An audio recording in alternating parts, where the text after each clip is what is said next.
PT Merdeka Gold Resources merupakan perusahaan induk atas grup usaha yang bergerak di bidang pertambangan emas dan mineral pengikutnya, serta pengolahan dan kegiatan usaha terkait lainnya yang terintegrasi secara vertikal. PT Merdeka Gold Resources yang berkedudukan di Jakarta Selatan merupakan calon emiten dengan kode emas EMAS. Sesuai dengan prospektusnya, sampai dengan saat ini kegiatan usaha perseroan adalah sebagai perusahaan induk atas grup usaha yang bergerak di bidang pertambangan emas dan mineral pengikutnya, serta pengolahan dan kegiatan usaha lainnya yang terintegrasi secara vertikal. Emas akan listing dengan menerbitkan saham baru sebesar 10% atau sebanyak 1.618.000.000 lembar saham. Sesuai dengan prospektus awalnya, harga penawaran umum antara 1.800 sampai dengan 3.020 rupiah dan nilai nominal sahamnya 150 rupiah. Dan demikian, emas akan dapat mengkolek dana retail sebesar antara 2,9 sampai dengan 4,9 triliun. Wow, besar banget kan? Dari perolehan dana hasil IPO tersebut, emas merencanakan menggunakan dana hasil IPO untuk keperluan anak perusahaan, cucu perusahaan, dan perseroan dengan rincian 328 miliar rupiah atau 6,7% digunakan untuk setoran modal kepada PT Pani Bersama Tambang atau PBT yang merupakan anak perusahaan, dan 328 miliar juga atau 6,7% digunakan sebagai pinjaman kepada PT Puncak Mas Tani Sejahtera atau PETS yang merupakan cucu perusahaan yang dimiliki oleh emas melalui PT Pani Bersama Tambang atau PBT. Sisanya sebesar 4.269 miliar atau 86,7% akan digunakan untuk membayar utang perseroan kepada PT Merdeka Copper Gold atau MCG yang merupakan pemegang saham pengendali dari emas. Nah, sesuai dengan prospektusnya, ke depan emas akan mengoperasikan pengolahan biji emas dengan 2 fase dan dengan 2 metode yang berbeda. Pada fase pertama, emas akan mengoperasikan fasilitas pengolahan biji emas dengan metode heap leach atau HL yang berkapasitas 7 juta ton per tahun dan dapat menghasilkan maksimal sekitar 145.000 ons emas per tahun.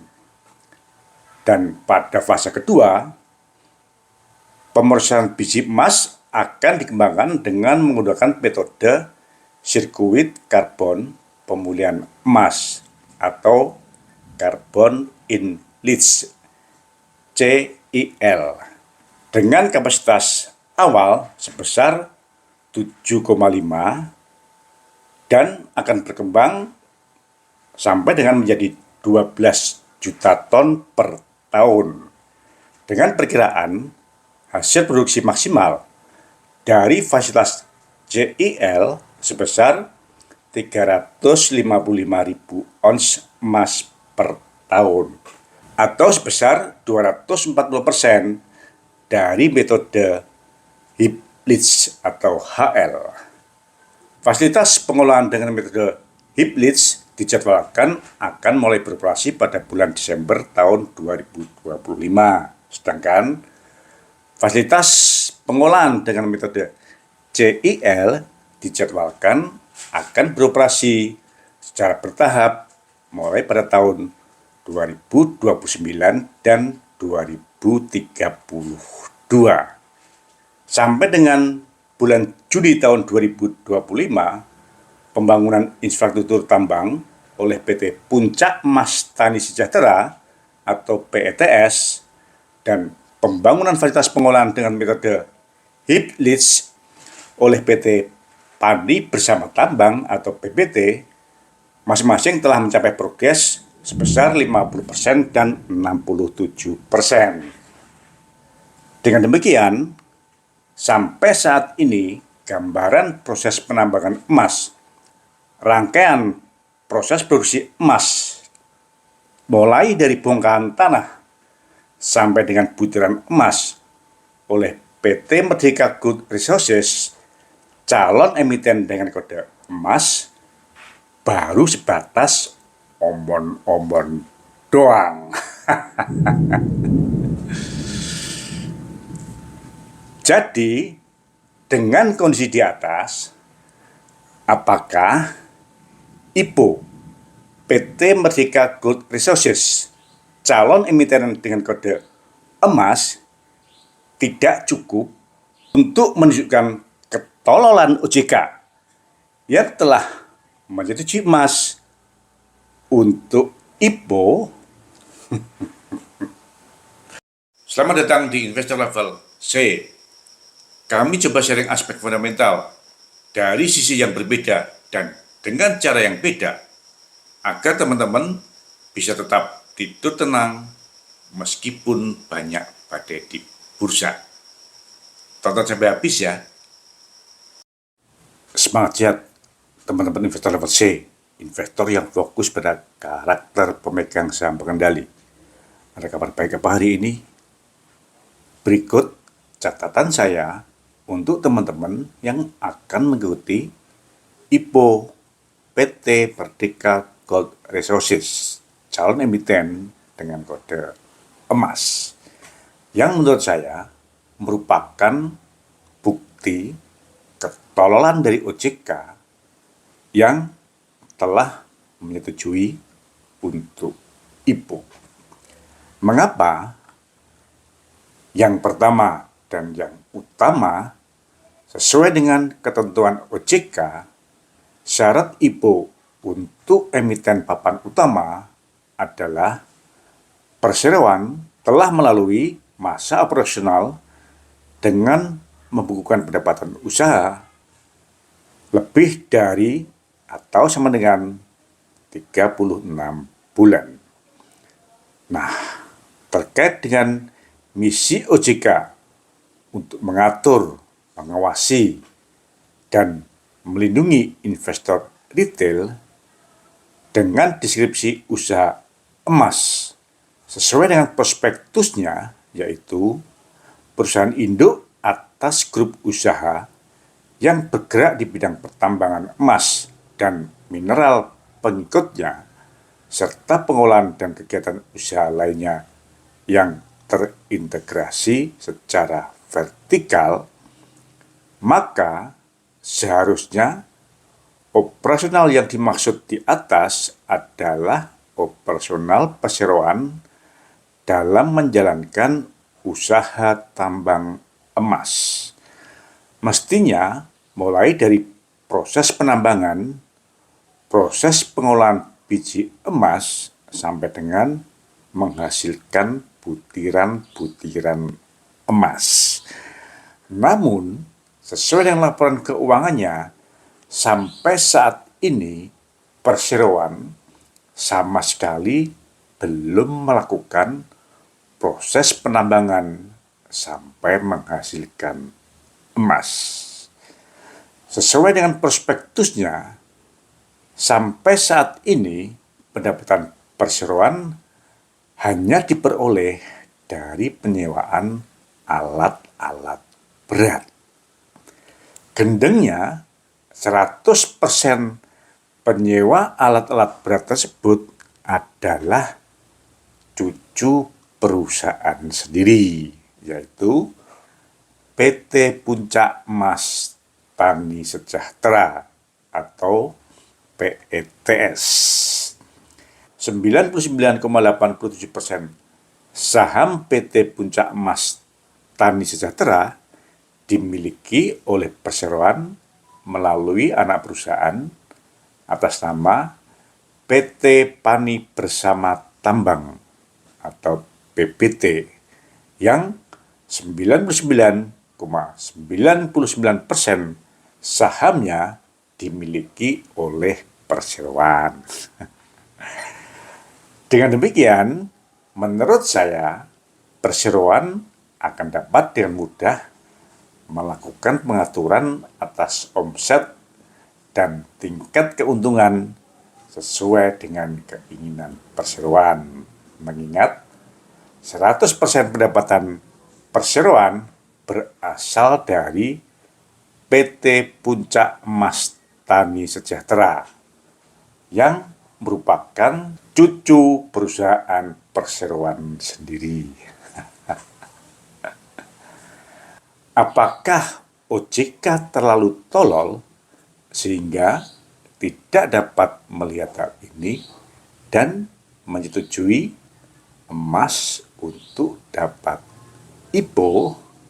Yang kedua, mestinya OJK juga bisa belajar dari cara bank-bank dalam menyalurkan kredit kepada perseroan. Saat ini, perseroan memperoleh fasilitas kredit dari sindikasi bank dengan total plafon sebesar 50 juta US dollar. Namun, fasilitas kredit tersebut baru dapat dipergunakan sebesar 4,4 juta US dollar atau hanya sebesar 8,7% dari plafon yang disediakan. Karena bank pasti mengatur skema penarikan kredit sesuai dengan progres proyek pembangunan peralatan produksi pertambangan emas dari perseroan yang merupakan usaha utama perseroan. Padahal bila kita hitung plafon pinjaman sindikasi bank yang sebesar 50 juta US dollar ini masih jauh bila dibandingkan dengan pinjaman dari pihak berelasi yang besarnya mencapai 171 juta US dollar atau bila dibandingkan dengan ekuitas emas yang besarnya mencapai 263 juta US dollar, maka plafon dari pinjaman sindikasi bank hanya sebesar 19% dari ekuitas perseroan. Namun, bank tidak akan melepaskan penarikan plafon pinjaman tersebut tanpa mengaitkan dengan progres proyek atau usaha utama perseroan, yaitu tambang emas. Sehingga proporsi outstanding pinjaman bank tersebut terhadap plafon yang diberikan hanya sebesar 9%. Hal ini tentu dapat mencerminkan dari progres usaha perseroan. Apakah sebagai otoritas pengawas, OJK memang lebih bodoh dibandingkan dengan bank-bank yang memberikan fasilitas kredit sindikasi tersebut? Yang ketiga, sesuai dengan prospektusnya, kita dapat menghitung nilai buku dari emas. Dengan jumlah saham sebelum IPO sebanyak 14,6 miliar lembar dan ekuitas ekivalen sebesar 4,3 triliun rupiah, maka nilai buku saham emas Sebelum IPO hanya sebesar Rp296 per lembar. Dengan harga penawaran umum final yang sebesar Rp2.880 per lembar, maka BBV price book value dari emas mencapai hampir sebesar 10 kali. Menurut saya, BBV ini sangat mahal, mengingat usaha utama perseroan sama sekali belum berjalan.